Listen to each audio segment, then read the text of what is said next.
অৰুণাচল প্ৰদেশত আমাৰ তিনিচুকীয়াৰ গেলাপুখুৰী চাহ বাগিচাৰ 21জন শ্ৰমিক দুৰ্ঘটনাত পতিত হোৱা ঘটনাটো অতি শোকাবহ, অতি দুৰ্ভাগ্যজনক আৰু সমগ্ৰ ৰাজ্যজুৰি শোক প্ৰকাশ কৰিবলগীয়া এটা ডাঙৰ ঘটনা। 21জন শ্ৰমিকৰ প্ৰায় আটাইকেইজনেই মৃত্যুমুখত পৰা বুলি আমি খবৰ পাইছিলোঁ। এতিয়া গম পাইছোঁ যে 18জন শ্ৰমিক ইতিমধ্যে মৃত্যুমুখত পৰিছে। 18জন শ্ৰমিক মৃত্যুমুখত পৰাৰ ঘটনাটো ইমান ডাঙৰ ঘটনা যে মই ৰাজ্য চৰকাৰক শ্ৰমিকসকলৰ মৃত্যুৰ ঘটনাৰ কাৰণে ৰাজ্যজুৰি শোক দিৱস পাতিবৰ কাৰণে অনুৰোধ জনাইছোঁ। অকল এই 18জন শ্ৰমিক অৰুণাচল প্ৰদেশত মৃত্যু হোৱাই নাই, লগতে গোৱাটো অসমৰ 3জন যুৱকে মৃত্যুবৰণ কৰিবলগীয়া হ'ল।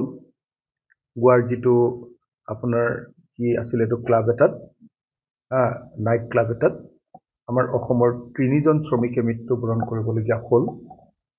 গতিকে এইফালে 18 প্লাছ 3জন টোটেল 21জন শ্ৰমিকে এই সময়খিনিত মৃত্যুক আঁকোৱালি ল'বলগীয়া হোৱা ঘটনাটো অসমৰ এই সময়খিনিৰ ভিতৰত আটাইতকৈ ট্ৰেজিক ঘটনা, আটাইতকৈ দুখজনক ঘটনা। মই অসম চৰকাৰক আহ্বান জনাম যে অসম চৰকাৰে এতিয়ালৈকে এই শ্ৰমিকসকলৰ মৃত্যুক লৈ কোনো ধৰণৰ ইনিচিয়েটিভ নোলোৱা ঘটনাটো এটা দুৰ্ভাগ্যজনক ঘটনা। মই অসমৰ মাননীয় মুখ্যমন্ত্ৰী আৰু অসমৰ মাননীয় শ্ৰম মন্ত্ৰী মহোদয়ক অনুৰোধ জনাম যে এনেকৈ 21জন শ্ৰমিকৰ মৃত্যু হোৱাৰ ঘটনাৰ কাৰণে আহক আমি অসমত এটা শোক দিৱস পালন কৰোঁ আৰু অসমৰ প্ৰত্যেকটো কাৰ্যালয়ত আমাৰ জাতীয় পতাকা অৰ্ধনমিত কৰি আহক আমি শ্ৰমিকসকলৰ প্ৰতি শোক প্ৰকাশ কৰোঁ আৰু সকলো ধৰণৰ চৰকাৰী কাৰ্যসূচীৰ পৰা অন্ততঃ এসপ্তাহৰ কাৰণে কোনো ধৰণৰ সাংস্কৃতিক বা এণ্টাৰটেইনমেণ্ট প্ৰগ্ৰেম যাতে নকৰে তাৰ কাৰণে মই চৰকাৰক আহ্বান জনাইছোঁ। একেটা সময়তে মই আহ্বান জনাইছোঁ যে প্ৰত্যেকজন শ্ৰমিকৰ ঘৰলৈ অতি কমেও মইতো ভাবোঁ যে 50 লাখকৈ অন্ততঃ টকা দিব লাগে যাতে পৰিয়ালকেইটা বাচি যায়।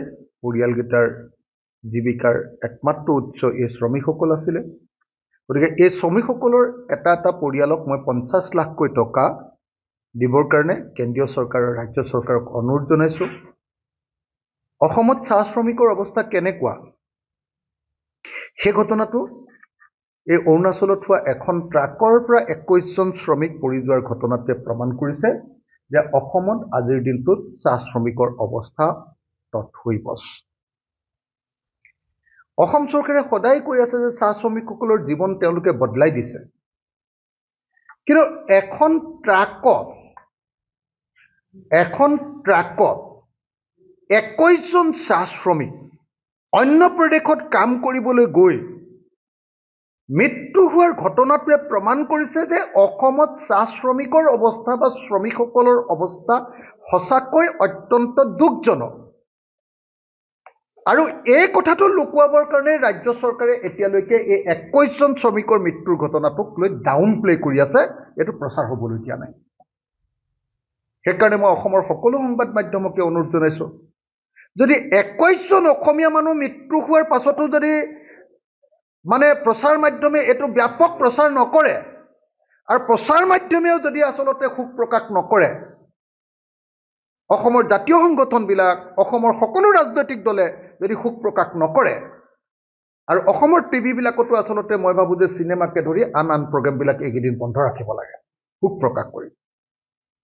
আৰু অসম চৰকাৰক মই এই মুহূৰ্তত সকলোকে জাতীয় পতাকা অন্ততঃ 2 দিন বা এদিন অৰ্ধনমিত কৰি আৰু সকলো ধৰণৰ ফূৰ্তিৰ ধেমালিৰ এণ্টাৰটেইনমেণ্টৰ প্ৰগ্ৰেম সকলো চৰকাৰী কাৰ্যসূচীৰ পৰা বন্ধ কৰি আৰু অসমৰ মুখ্যমন্ত্ৰীয়ে শ্ৰমিকবিলাকৰ ঘৰলৈ গৈ তেওঁলোকক ক্ষতিপূৰণৰ 50 লাখকৈ টকা দিবৰ কাৰণে মই আহ্বান জনাইছোঁ, যাতে সঁচাকৈ অসমত এই দৰিদ্ৰ পীড়িত শ্ৰমিকসকল, বিশেষভাৱে চাহ শ্ৰমিকসকলৰ অৱস্থা অত্যন্ত বেয়া।